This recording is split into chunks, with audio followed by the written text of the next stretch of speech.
Qual é, rapaziada? Quem tá falando aqui é o Matheus e eu tô aqui hoje para falar sobre o que é uma reserva de emergência, como que faz para a gente montar uma reserva e aonde investir a nossa reserva. Então, se você quer entender mais a fundo sobre esse assunto, fica aí até o final do vídeo que eu vou te explicar. Antes da gente começar, se você ainda não é um inscrito aqui no canal, eu peço para você se inscrever agora e ativar o sininho de notificações para acompanhar os novos vídeos. Outra coisa muito importante também é você deixar o seu like e comentar no vídeo aqui embaixo, para que o algoritmo do YouTube entregue esse vídeo para outras pessoas. Enfim, sem mais enrolações, vamos falar aí sobre o assunto principal do vídeo.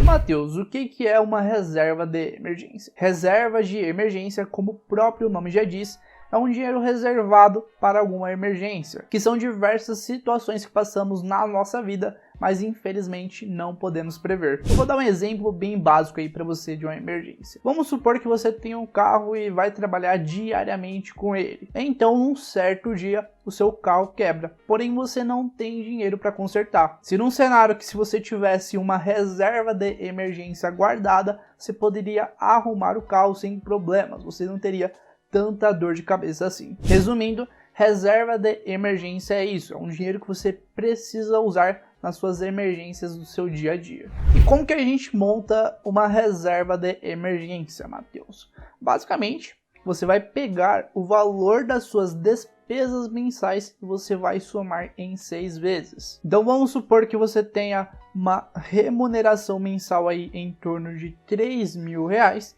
e você tem um custo aí mensal de despesas obrigatórias em torno de R$2.500. Você vai pegar esse valor de R$2.500 e você vai somar em 6 vezes, que está dando em torno aí de R$15.000. Então, como a nossa remuneração mensal é de R$3.000, nós temos aí um custo de vida, uma despesa mensal de R$2.500, teoricamente vai sobrar R$500 pra gente. A gente pode pegar eles e guardar aí para conseguir juntar a nossa reserva de emergência. E Matheus, aonde que eu coloco esta reserva de emergência?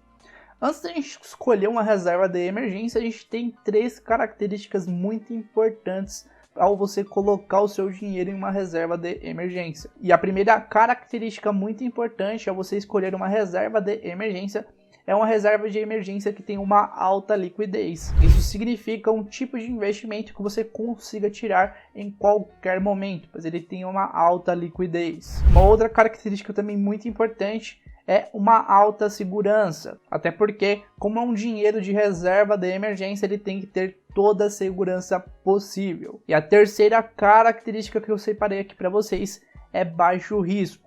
Afinal, como que é uma reserva de emergência, a gente vai ter que alocar esse dinheiro em ativos de baixo risco. Você não vai pegar a sua reserva de emergência e alocar em ativos de renda variável, como Bitcoin ou ações. Obviamente, você vai ter que alocar essa reserva de emergência em ativos de renda fixa, que são dos ativos que têm menos risco no mercado. Então, juntando essas 3 características, eu separei essa classe de ativo chamada Tesouro Selic. E se você não sabe o que é Tesouro Selic, eu vou te explicar aí de uma forma bem básica. Basicamente, o Tesouro Selic ele é um título emitido pelo Tesouro Direto, que é atrelado à taxa Selic, a taxa de juros básica do país, onde você, investidor, empresta dinheiro para o governo federal e a rentabilidade ela é indexada à taxa Selic, que é a taxa básica de juros do país. Então a taxa Selic, até o momento que eu estou gravando esse vídeo, ela está em 11,75% ao ano. Isso significa que se você colocar R$1.000 no início do ano, no ano que vem você vai ter em torno aí de R$117,50. Obviamente eu estou falando da rentabilidade bruta desse investimento. Afinal, você já paga imposto direto da fonte. E como que funciona a liquidez do Tesouro Selic? Basicamente, o Tesouro Selic ele funciona em dias úteis, de segunda a sexta-feira. E caso você queira solicitar um saque no Tesouro Selic, ele é D+0. Significa que você consegue retirar no mesmo dia antes das 1 hora. Mas caso você solicite um saque depois das 1 hora da tarde, vai ser D+1. Ou seja, você vai receber só no outro dia útil. E continuando aqui, qual que seria o risco desse investimento? O risco ele é quase zero. Caso tenha risco de inadimplência, Na pior das hipóteses, o governo federal ele pode emitir moedas para realizar pagamento para o investidor. Não estou querendo dizer que isso seja bom para a economia do país, mas caso ocorra o risco de inadimplência, na pior das hipóteses, o governo federal ele pode emitir novas moedas para realizar o pagamento para o investidor. E continuando aqui, como que a gente investe em Tesouro Selic? A gente consegue investir em Tesouro Selic através do próprio site do Tesouro Direto, corretoras como Clear, XP, e também você consegue investir em bancos. E continuando aqui, eu vou mostrar mais uma classe de ativo que a gente consegue colocar a nossa reserva de emergência, que é o CDB de liquidez diária, que rende 100% do CDI. CDB significa Certificado de Depósito Bancário, e basicamente CDB é um título de renda fixa que os bancos emitem, com uma ideia semelhante ao Tesouro Direto, um título feito para arrecadar recursos para investimentos do banco.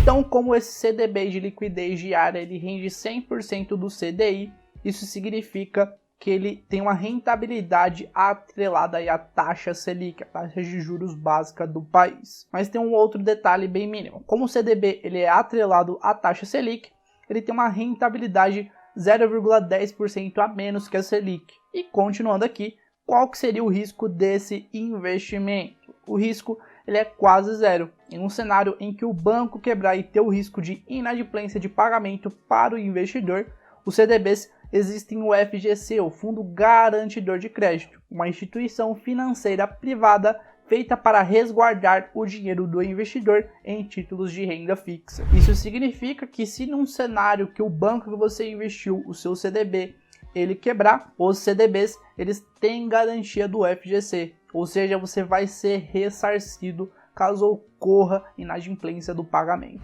Continuando aqui, como que a gente investe em CDB?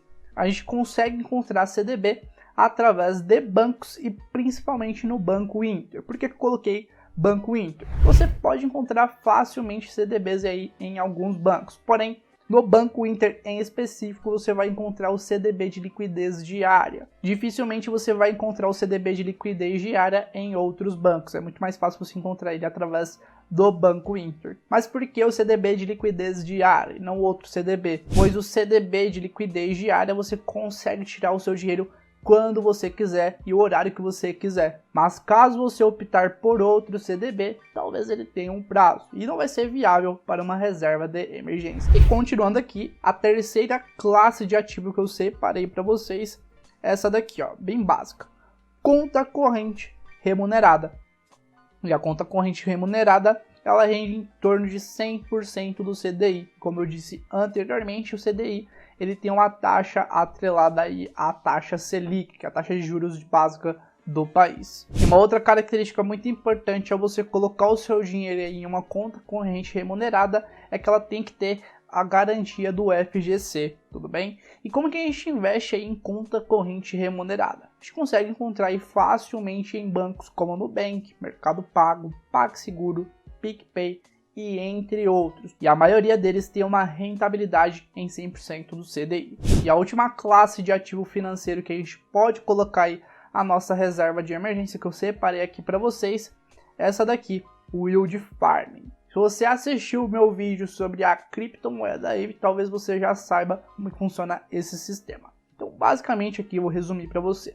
Você empresta o seu dinheiro para pools de liquidez de bancos descentralizados. Algumas pessoas que operam no mercado de criptomoedas como o mercado futuros, por muitas vezes operam alavancados. Eles pegam esse dinheiro da alavancagem emprestado aí desses bancos descentralizados. E você colocando as suas criptomoedas nessas pools de liquidez de bancos, você consegue ter uma rentabilidade anual, sem contar que é por meio de um sistema centralizado. Mas também é possível fazer yield farming fornecendo liquidez para DEX, corretoras descentralizadas. Você fornece liquidez aí para alguns ativos e você é remunerado por isso. E qual que seria o risco desse tipo de investimento? Continuando aqui, o risco ele é baixo. Caso você optar por um sistema descentralizado, o risco ele é quase zero. Mas se você for usar por meio de um sistema centralizado, existem riscos, tudo bem? E continuando aqui, como que a gente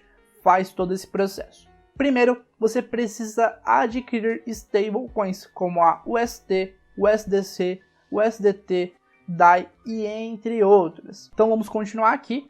Ah, Matheus, mas eu quero colocar a minha reserva de emergência em real. Não tem problema, você pode adquirir aí a stablecoin BRZ, que é atrelada ao real, e então você coloca aí ela nessas pools de liquidez. Você consegue colocar aí através da plataforma da Aave, da Uniswap. Talvez você opte por uma plataforma centralizada, você pode colocar aí através da Binance ou também através da FTX. Também tem outras corretoras, aí você escolhe qual que é a mais viável para você, tudo bem? Enfim, rapaziada, eu espero ter ajudado vocês de alguma forma nesse vídeo. E se você gostou, eu peço para você deixar o seu like e comentar aí embaixo, para que o algoritmo do YouTube entregue esse vídeo para outras pessoas. E se você ainda não é um inscrito aqui no canal, já vai se inscrevendo agora e ativando o sininho de notificações para acompanhar os novos vídeos. Enfim, rapaziada, eu vejo vocês no próximo vídeo. Um forte abraço e é nóis!